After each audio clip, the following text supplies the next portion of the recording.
Hello everyone, good morning. नमस्कार सबैजनालाई। आज मिति 2083 1 महिना 13 गतेका दिन हाम्रो चाहिँ यात्रा आज अर्घाखाँची जिल्लामा स्थित सुब्बा देउराली मन्दिरसम्मको रहेको छ। म र मम्मी तयार हुँदैछौँ। अहिले बिहानको 6:15 भइसकेको छ। हामी चाहिँ रेडी भइसक्यौँ। अब चाहिँ हामी यहाँबाट सुब्बा देउरालीको तर्फ लाग्दैछौँ। हस् त, हाम्रो यात्रा सुरु भयो अब है त।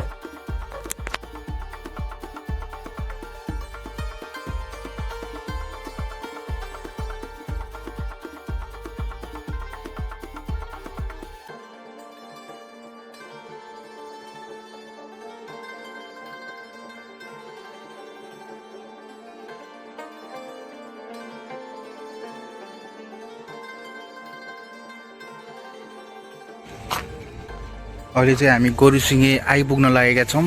यहाँ यसो विश्राम गर्नलाई रोकेका छौँ। हामी चाहिँ बल्ल गोरुसिङे आइपुगेका छौँ। अब यहाँदेखि माथिको यात्रा सुरु हुन्छ। केही बेरमा अर्घाखाँची जिल्ला प्रवेश गर्नेछौँ। हामी चाहिँ अर्घाखाँची जिल्लामा प्रवेश गरिसकेका छौँ।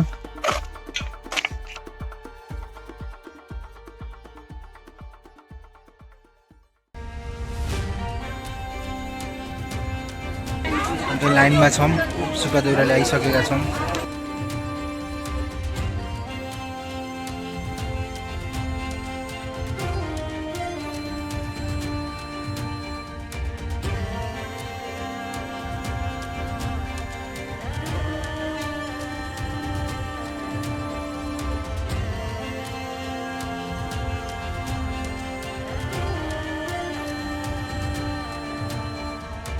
चाहिँ हामी लाइनमा बस्दा बस्दा लास्टको लाइनमा आइसकेका छौँ। देख्न सक्नुहुन्छ यताउति लाइनहरू बाँकी छ।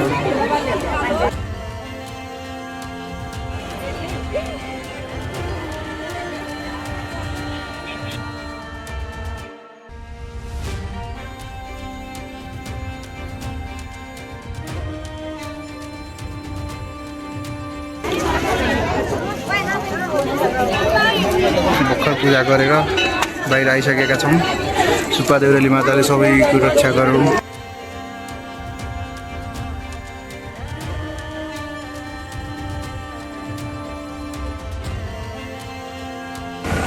ल, अब चाहिँ हामी यहाँबाट घरतर्फ लाग्दैछौँ। हामी बाइक पार्क गरेको ठाउँमा आइपुगेका छौँ।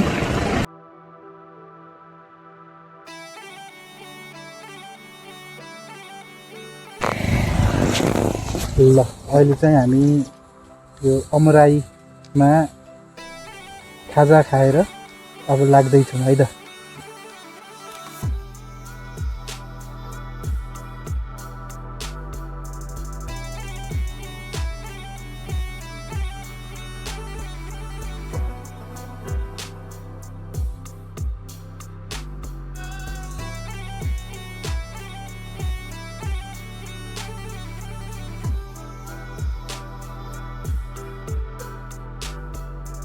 ल, अहिले चाहिँ हामी यहाँ एउटा खोला, त्यो ढुङ्गावाला खोला कटिसकेका छौँ।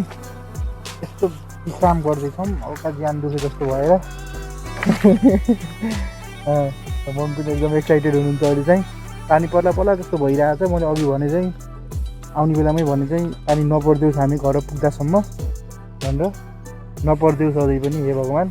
ल, अब चाहिँ यस्तो विश्राम गर्छौँ र हामी यहाँबाट लाग्छौँ है।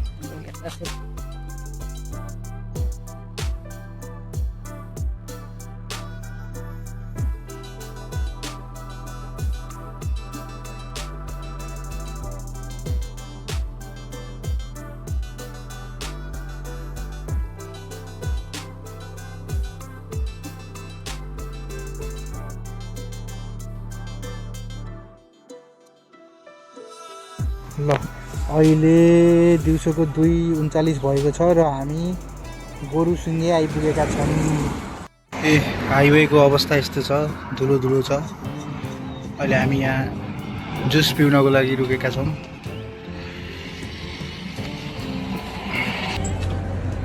4 नम्बर एरियामा पर्छ है।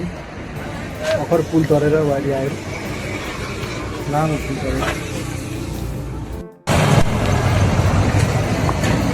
हामी चाहिँ अहिले नयाँ गाउँको आसपास आइसकेका छौँ र यसो विश्राम गर्नलाई रोकेका छौँ एकदम अप्ठ्यारो भएर शरीर दुखे जस्तो भएको छ र त्यस्तै हुनाले रोकेका छौँ आँखाभरि धुलो गएर कचेर आएर त्यस्तो भएको छ ल हस् त मम्मीको हालत खराब भइसकेको छ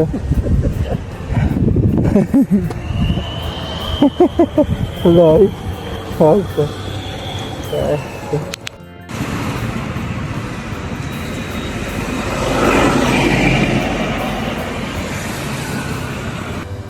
अहिले चाहिँ हामी राजमार्ग चौराहामा आइपुगेका छौँ 4:55 हामी घर आइपुगेका छौँ यहाँबाट हामी 6:30 हिँडेको थियौँ बाइकको अवस्था देख्न सक्नुहुन्छ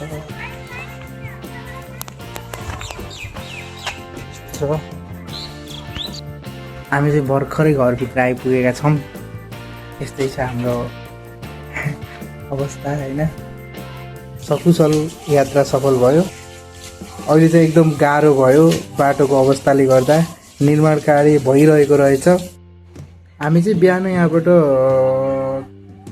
6:30 अराउन्ड 6:40 भएको थियो क्या होइन लगभग 6:40 भइसकेको थियो होला त्यस्तै 6:30 देखि 6:40 को बिचमा यहाँबाट हिँडेका थियौँ र वहाँ पुगेर घर फर्किँदाखेरि चाहिँ 4:55 भएको थियो सानो क्लिपहरू ठाउँमा बनाएको छु कस्तो हुन्छ फाइनल भिडियो म आज नै अपलोड गर्नेछु म चाहिँ अब फ्रेस हुनतर्फ लागेँ केही बेरमा यो भिडियो आज नै आउनेछ ल हस् त भिडियो पुरा हेर्नु होला पुरा हेर्नेहरूलाई पुरा हेरिदिएकोमा धन्यवाद व्यक्त गर्न चाहन्छु